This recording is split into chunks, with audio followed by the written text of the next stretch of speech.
जय हिंद दोस्तों, मैं सपना पटेल आपके लिए लेके आई हूँ हिंदी का सेशन।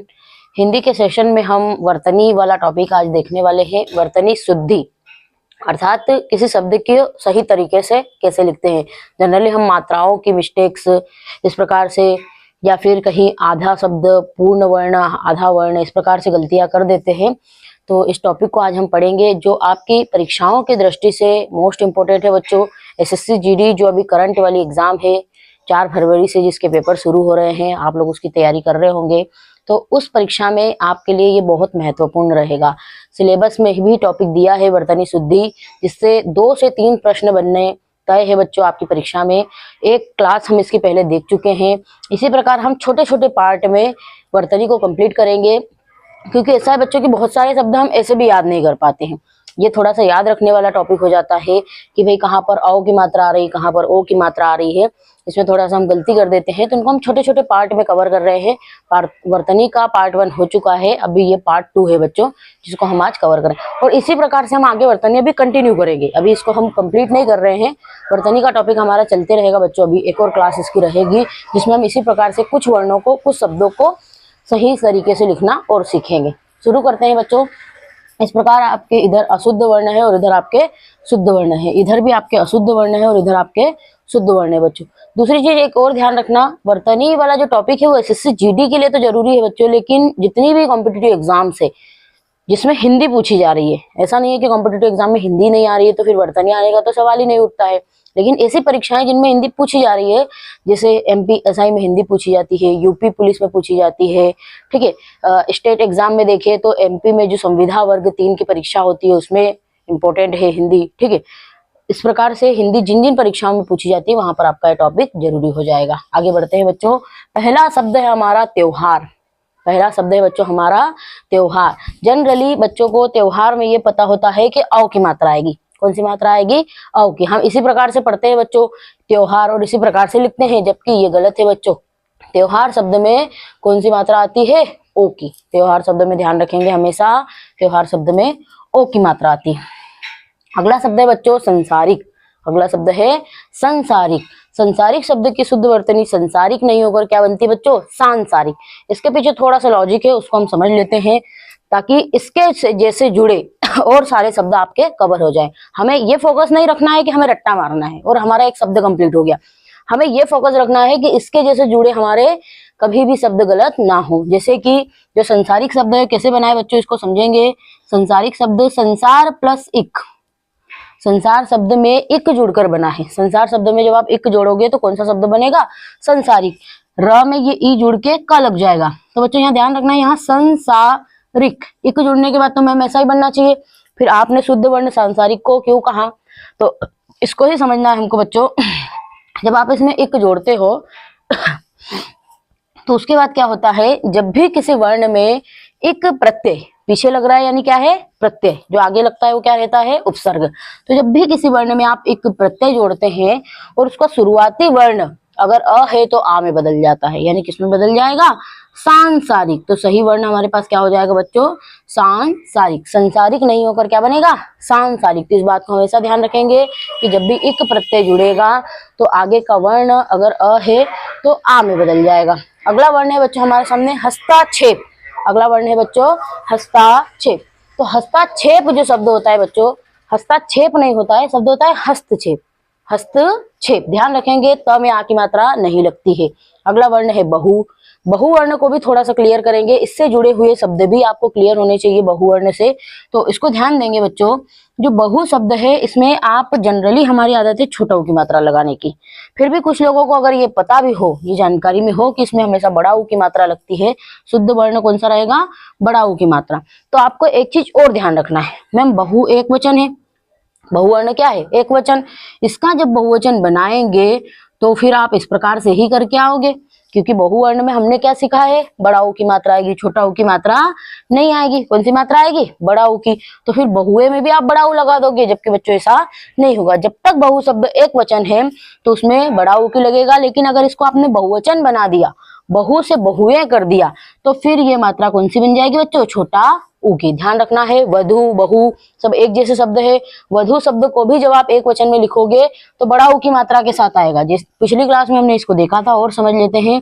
वधु शब्द को जब आप एक वचन में लिखोगे तो बड़ा ऊ की मात्रा के साथ आएगा, लेकिन इसी का जब बहुवचन बनाओगे तो मात्रा छोटा ऊ की बन जाएगी बेटो। वधु और बहु, वधुए और बहुए शब्द में कौन सी मात्रा लग जाती है? छोटा ऊ की। बहुवचन में कौन सी मात्रा लगेगी? छोटा ऊ की। और एक वचन में बड़ा ऊ की। अगला शब्द है हमारे सामने आधीन। आधीन शब्द बच्चों, आधीन नहीं होता है, शब्द होता है अधीन। किसी को अपने अंडर में कर लेना, किसी को मतलब किसी पर राज कर लेना, किसी को जीत लेना। जैसे कहते हैं ना कि इस क्षेत्र के राजा ने उस क्षेत्र को अपने अधीन कर लिया, मतलब उस क्षेत्र को जीत लिया, उसकी जनता उसके कहने के अनुसार चलेगी। अब तो अधीन कर लेना, तो अधीन नहीं होता है, क्या ध्यान रखना है? अधीन। अगला शब्द है बच्चों मिष्ठान। मिठाई की दुकान को हम कहते हैं मिष्ठान, मिष्ठान भंडार, इस प्रकार से।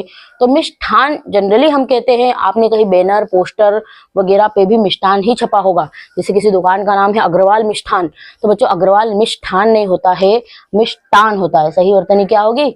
मिष्टान।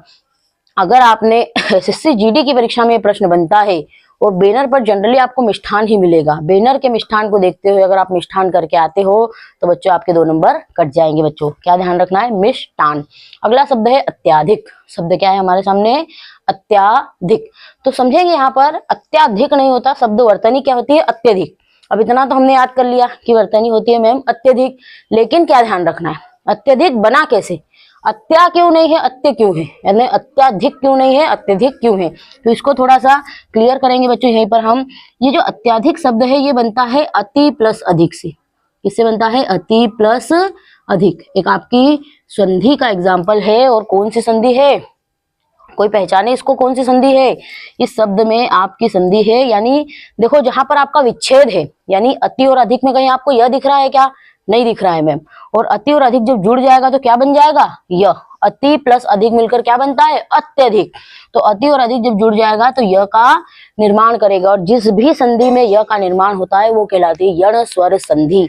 जब 2 स्वर मिलकर य का निर्माण करते हैं, य और व 2 ही वर्ण ऐसे होते हैं जिनका निर्माण होता है संधि में, य और व का निर्माण करते हैं, तो वे संधि कौन सी कहलाएगी बच्चों? यण स्वर संधि। तो आपकी यण स्वर संधि का एग्जाम्पल है। तो इसमें अति शब्द में त के साथ जो ई की मात्रा है, ये ई की मात्रा और इधर का अ मिलकर य का निर्माण करते हैं बच्चों, इसीलिए शब्द में भी य आएगा। अगर यहाँ पर या का निर्माण होता तो शब्द में या आता। ठीक है, यहाँ पर किसका निर्माण हो रहा है? य का। अति प्लस अधिक मिलकर शब्द बनाते अत्यधिक, तो सही वर्तनी क्या हो जाएगी? अत्यधिक। अगले शब्द पे चलते हैं बच्चों। अगला शब्द है अनाधिकार। शब्द है हमारे सामने अनाधिकार। हम जनरली बोल देते हैं अनाधिकार, अनाधिकार हमारे टोन में भी रहता है अनाधिकार। तो अनाधिकार शब्द नहीं होता है बच्चों, शब्द होता है अनअधिकार।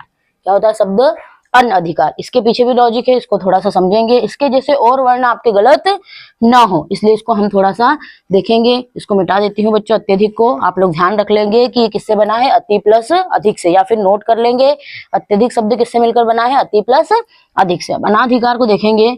ये शब्द आपका अन एक उपसर्ग होता है। उपसर्ग कहाँ लगते हैं बच्चों? आगे। अभी मैंने बताया था कि एक क्या है? प्रत्यय है, क्योंकि ये पीछे लग रहा है। अन उपसर्ग है, ये आगे लगता है। तो अन प्लस अधिकार से बनेगा। किससे बनेगा? अन प्लस अधिकार। अन प्लस अधिकार से बनेगा शब्द अनधिकार। तो ध्यान रहेगा यहाँ पर मैम, ये अ और इधर का अ मिलकर आ बना सकता है, आपके मन में आएगा, क्योंकि अ और अ मिलकर किसका निर्माण करते हैं? आ का। जबकि ऐसा नहीं होगा बच्चों, क्योंकि जो आपका न है, अन में जो न है वो हलंत के साथ है, और हलंत के साथ का मतलब होता है कि उसके पास स्वर नहीं है, वो अपने आप में कैसा है? आधा है।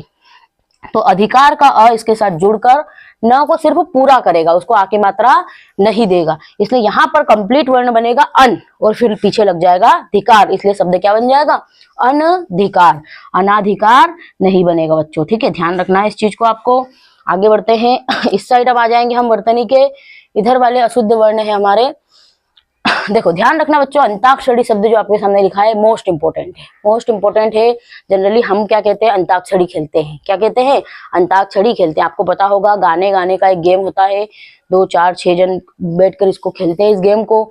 तो अंताक्षरी नहीं होता है बच्चों, शब्द होता है अंत्याक्षरी।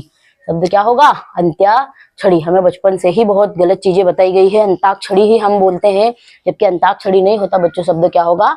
अंत्याक्षरी। अगला शब्द है पूजनीय। हम कहते हैं वे हमारे पूजनीय हैं, वे हमारे पूजनीय हैं। तो बच्चों पूजनीय हिंदी भाषा में कोई शब्द नहीं होता है बच्चों, शब्द होता है पूजनीय। सही वर्तनी क्या है? पूजनीय। अगर आप पूजनीय लगाते हो तो ये गलत हो जाएगा। किसी के भी नाम के अगर आप पूजनीय लगाते हो तो गलत होगा, शब्द होगा पूजनीय। यहीं पर आपके मन में आ रहा होगा कि मैम पूजनीय नहीं होता तो फिर पूज्य, पूज्य शब्द का क्या होगा? तो बच्चों ध्यान रखना, पूज्य शब्द अपने आप में सही है, पूजनीय गलत है। अगर हम पूज्य लगाते हैं तो भी वर्तनी क्या रहेगी बच्चों? सही रहेगी। पूज्य शब्द अपने आप में सही है। इसको मैं इस साइड लिख देती हूँ ताकि आप लोग बाद में इसको नोट कर पाए। पूज्य शब्द अपने आप में बच्चों सही रहेगा। अगला शब्द है तदोपरांत। तदोपरांत शब्द नहीं होता है बच्चों, शब्द होता है तदुपरांत। क्या होता है? तदुपरांत। ऐसे ही सिमिलर आपके सामने ऑप्शन रहेंगे जब प्रश्न बनेगा। प्रश्न इसका साधारण सा बनता है, आपके सामने प्रश्न रहेगा कि निम्नलिखित में से कौन सी वर्तनी शुद्ध है, कौन सी वर्तनी शुद्ध है, और यही दोनों ऑप्शन रहेंगे और दो और ऑप्शन रहेंगे इनके जैसे सिमिलर। तो आपको किसको पहचानना है? तदुपरांत को। अगला शब्द है बच्चों कवित्री। कवित्री, रचयिता, ये इंपॉर्टेंट शब्द है बच्चों, इनकी वर्तनी मोस्ट इंपॉर्टेंट है। हम कह देते हैं कविता लिखने वाली क्या कहलाएगी? कवित्री, कवियित्री। जबकि बच्चों शब्द कवित्री गलत हो जाता है, शब्द होता है कवयित्री। क्या होगा शब्द बच्चों? कवयित्री। अगला शब्द है अहिल्या। अगला शब्द आपको स्क्रीन पे दिख रहा है अहिल्या। तो अहिल्या नहीं होता है बच्चों, हम हमेशा से अहिल्या ही पढ़ रहे हैं और आप लोग भी यही मानते होंगे कि शुद्ध वर्तनी क्या है? अहिल्या, जबकि ऐसा नहीं है बच्चों, सही वर्तनी है अहल्या। अगर आप इसको एसएससी जीडी की परीक्षा में सही करके आओगे तो आपके नंबर कट जाएंगे बच्चों। आपको क्या ध्यान रखना है? अहल्या। अगला वर्ण है निरीह। निरीह का मतलब होता है उदासीन, यानी जिसको दुनिया से या इधर उधर से कोई मतलब नहीं हो, उसको कहते हैं निराशीन, सॉरी उदासीन कहेंगे निरीह।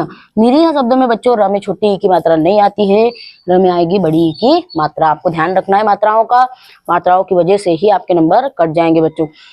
घनिष्ठ शब्द, घनिष्ठ में ध्यान रखना है, घनिष्ठ नहीं होता है, वर्ण क्या होता है? घनिष्ठ। क्या होगा? घनिष्ठ। अगला शब्द है साप्ताहिक। अब याद करो बच्चों, इस पूरे सेशन में हमने कहा इसके जैसा शब्द देखा था? इक प्रत्यय वाला शब्द हम कहा देख रहे थे? ये वाला शब्द दूसरे नंबर का, इसमें मिलेगा आपको इक प्रत्यय।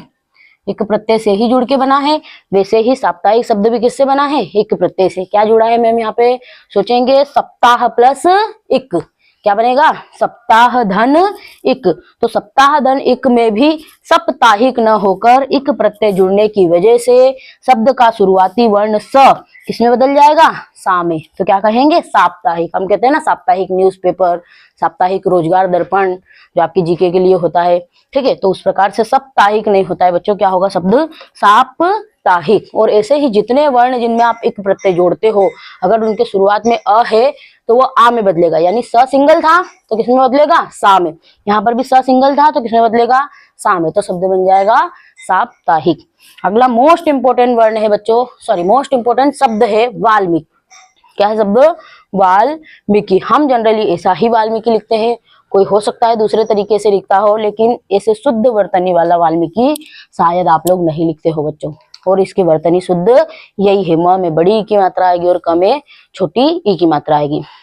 इस प्रकार से आपके वाल्मीकि शब्द की शुद्ध वर्तनी ये होगी बच्चों, न कि ये। तो आपको गलती नहीं करना है, ठीक है? इस प्रकार से हमने वर्तनी वाले कुछ शब्द कंप्लीट किए हैं बच्चों। नेक्स्ट इसका सेशन और रखेंगे जिसमें हम वर्तनी के और शब्द सीखेंगे। ये बहुत महत्वपूर्ण शब्द है बच्चों। आपको ऐसे किताबों में बहुत सारे शब्द मिलेंगे, बहुत सारे, इतने सारे आप ध्यान भी नहीं रख पाते हो, इसलिए मैं इंपॉर्टेंट प्रीवियस ईयर को देखते हुए शब्द लाई हूँ जो आपकी जीडी की परीक्षा में बनने के चांस बनते हैं बच्चों, ठीक है? जय हिंद साथियों।